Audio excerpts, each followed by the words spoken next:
Good morning, Eddie. How are you doing? Good morning. I'm doing good, thanks. Thank you for being with us this early.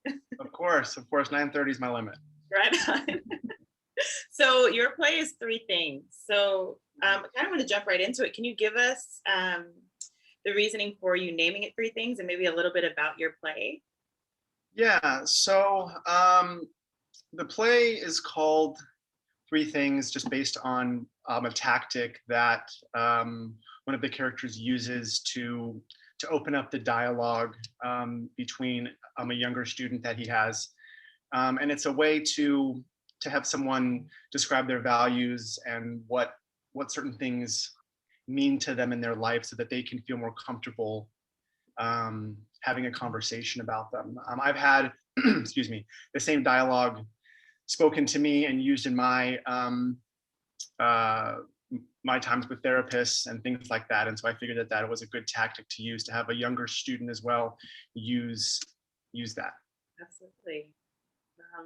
So this year's plays are focusing on social justice. How does your play tie into that? Yeah.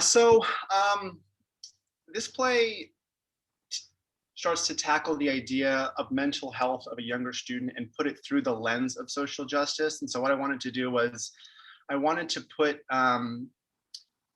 the two generations that have really dealt with the civil rights and social justice the most and put them in the same room together. So what I did was I took an older gentleman who was in his 60s or 70s, who dealt with the civil rights movement back in the 60s, and then put him with a younger student who is 19 or 20, who is now has his roots in the BLM movement.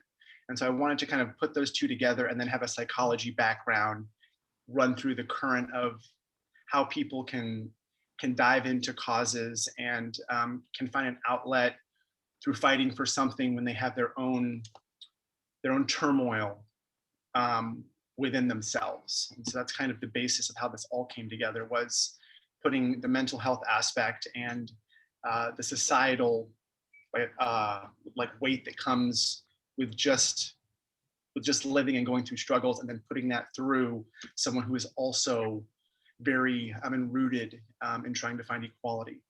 That's beautiful. That's beautiful. Um, so, how was your experience watching your play, watching the actors kind of rehearse? How was that? Yeah, Right. it was amazing.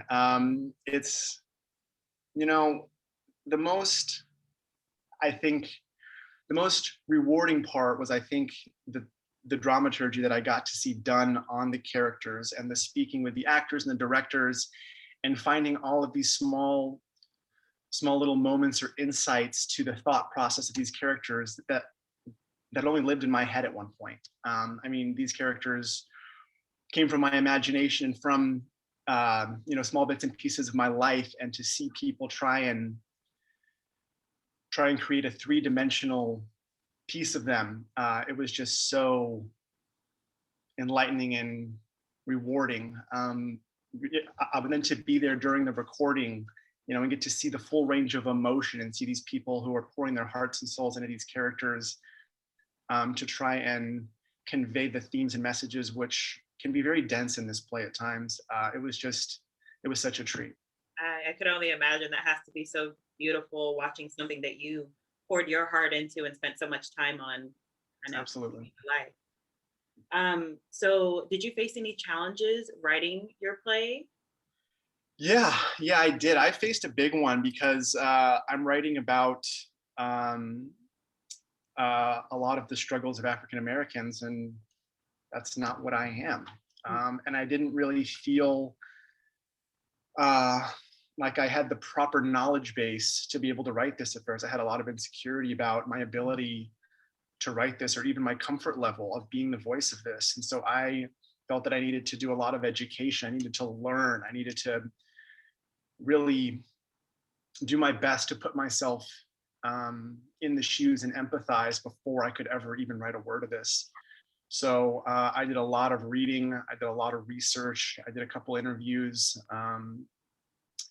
and I learned a lot about the movement in the 60s. I learned a lot about the BLM movement of today. And I think that that was the biggest struggle for me, was to learn and then realize that my voice is good enough to help. And if I'm not just saying I'm not racist, but that I'm doing more, that I'm attempting to do more, I think that's the first step for anyone in trying to make a change, is not just saying that they're doing enough, but to try and push it outward so that other people can also realize that there's more to do.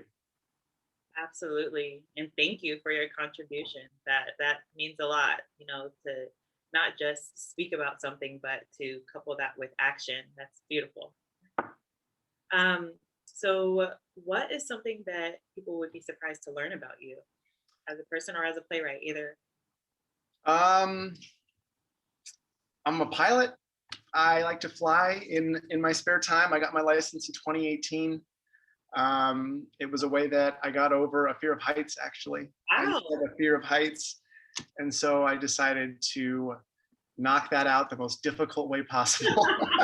Seriously, wow. Yeah, super challenging. And I got over my fear. It took me 2 years of trying to figure it out, but that's the way I got it done. So I love to fly now. That's awesome. That seems to be a trend with you. You know, you're pushing yourself to learn Yeah, about whatever it is, and then you're coming out, you know. I don't pick the easy way out, that's for sure. No, I don't. I pick usually the most difficult way out. Awesome. So lastly, I'd like to ask you, what is something that you would typically do on a weekend in San Diego, or what is something that you enjoy about being a San Diegan? Ah, I mean, in terms of what I enjoy about being a San Diegan, I mean, there's so much.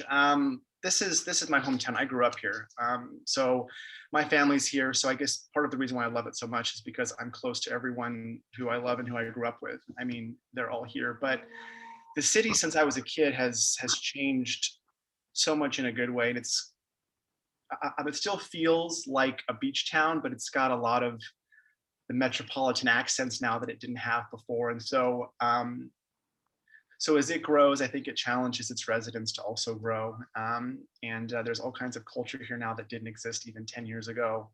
And it's becoming even more and more of a destination. What I like to do on the weekends, I mean, I love to watch sports and have beers with my friends. I mean, who doesn't at this point? Just to get out of the house and do anything. Yeah, But yeah, so I would say that's probably my number one right now, is just to get out of the house, and go somewhere and have a drink and watch a game. absolutely. San Diego is great for that. We have a million microbreweries, so I know, and the Padres are back, so yes, it's things a are little looking harder to good. get tickets, unfortunately, Yeah. but do you see yourself doing any more plays, writing any more plays, or getting involved in politics or anything of that nature? Yeah, I love writing. I'd written a screenplay before this, and then this was the first play that I fully committed to. I guess I have a bunch of smaller scripts that I never quite finished. This one I really dove into and finished, and I think that I found a deeper appreciation in the work itself. It is an undertaking. You have to set aside part of yourself to be able to do it, especially something that has the weight of this. But I love writing. I really do. So I can absolutely see myself doing more work. That's awesome. Well, we're excited to see three things. Thank you for being with us today. Of course, I'm excited to have you guys see it. Yeah, it's the actors did a great job. I'm so happy with it.